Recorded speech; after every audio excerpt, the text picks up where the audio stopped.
네, 김민석 국무총리 후보자 인사청문회가 내일로 다가왔습니다.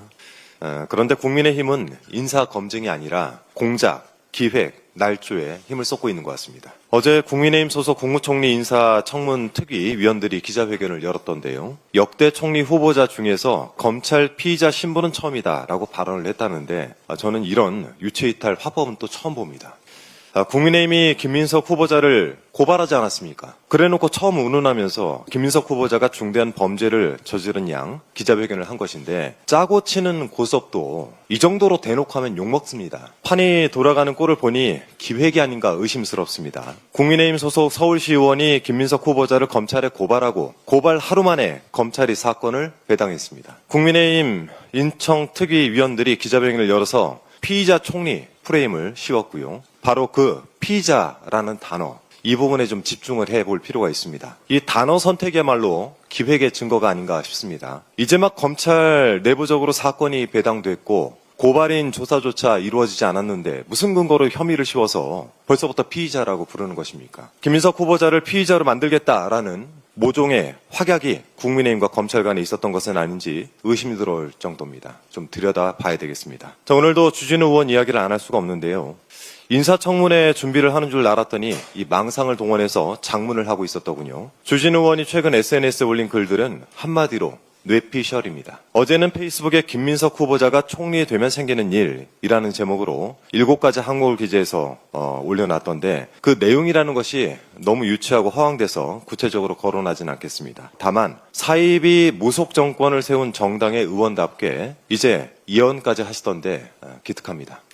일어나지도 않은 일을 예단해서 허무맹랑한 글을 퍼뜨리는 것, 이것이야말로 허위사실 유포 아니겠습니까? 주진우 의원의 기막힌 장문은 또 있습니다. 지난 21일 김민석의 동문서답 시리즈2란 제목의 글을 페이스북에 게재했던데 주진우 의원이 묻고 김민석 후보자가 답을 하는 듯한 착각을 불러일으키는 글이기에 제가 후보자 측에 확인을 해봤더니 이런 문답은 한 적이 없다라고 답을 했습니다. 그러니까 그 문답 자체는 허구이고 허위인지도 살펴볼 문제입니다. 100번 양보를 해서 주진우 의원이 제기하는 의혹들을 좀 더 쉽게 설명하기 위해서 문답 양식을 채택했다 하더라도 읽는 사람으로 하여금 사실관계를 오해하게 만들거나 또 후보자에 대한 부정적인 이미지를 교묘하게 심으려고 했다면 이것 또한 날조이고 악의적인 허위사실 유포 아니겠습니까? 이 글은 김민석 후보자의 출판 기념회 등 경조사 관련 사항을 다루고 있는데요. 그중 한 문장이 유별나게 모호해서 논란을 낳고 있습니다. 화면 준비됐죠? 네, 그 문장을 한번 보시겠습니다. 결혼식 12월 12일, 빙부상 11월 2일, 출판 기념회 11월 29일인데 수억대 현금을 한두 달 사이에 다 썼다라고 하는 질문을 쓴 것인데 이 부분을 두고 이해식 의원이 5년에 걸쳐 있었던 경조사를 불과 2개월 내에 있었던 것처럼 조작질을 했다라고 지적을 했더니 주진우 의원이 되받아서 재산 등록 기준일인 12월 31일 이전에 현금을 다 썼다라는 점을 지적한 것이다. 쉴드를 치려니까 힘드냐라고 비아냥대더군요. 진짜.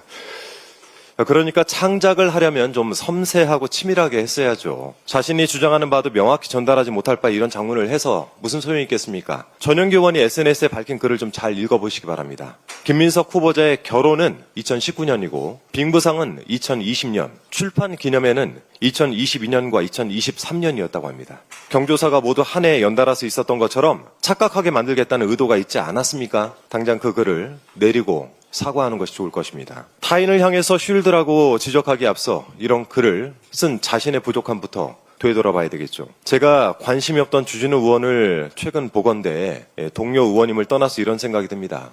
어디서 이런 못된 것들만 보고 배웠을까? 국무총리 후보자를 피의자로 만들기 위해서 온갖 노력을 하고 사실관계를 멋대로 해석해서 허구와 허상으로 후보자에게 악의적인 낙인을 찍는 공작정치, 이것은 반드시 청산해야 되겠습니다. 내란 봉조정당의 국정 발목 잡기를 위한 이런 식의 기획과 날조에 무릎 꿇는 일은 없어야겠습니다. 없을 것이고요. 더불어민당은 국민 주권 정부가 조속히 구성돼 산적한 개혁 과제를 힘있게 추진해 나갈 수 있도록 최선을 다해서 돕겠습니다. 이상입니다.